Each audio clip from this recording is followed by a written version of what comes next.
పరమశివుడు జనన మరణాలకు అతీతుడు, కాలాతీతుడు, అనగా కాలమునకు వశము కానివాడు. అందుకే సదాశివుడని అంటాము. అంతయు శివుడే, అందుకే అందరు దేవతలు శివారాధకులే. విష్ణువు, బ్రహ్మ, ఇతర దేవతలు సదా శివలింగారాధన చేస్తూ ఉంటారు. పరమశివుడు అనగా అంతటా ఉండేవాడు. శివుడు ఎంతవరకు విస్తరించాడో కనుగొనడం అసంభవం.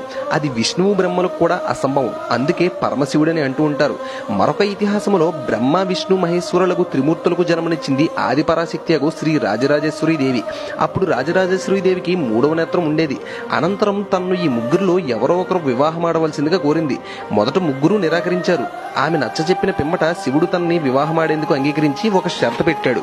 అది తనను వివాహమాడిన తర్వాత మూడవ నేత్రం శివునికి ఇవ్వాలి. అందుకు ఆ దేవత అంగీకరించి వివాహమానంతరం శివునికి మూడవ నేత్రం ఇచ్చింది. అప్పుడు శివుడు ఆ మూడవ నేత్రంతో ఆ దేవతను భస్మం చేసి ఆ భస్మరాశిని 3 భాగాలుగా విభజించి లక్ష్మీ, సరస్వతి, పార్వతులను సృష్టించాడు అని ఉంటుంది. Do subscribe for more interesting devotional videos.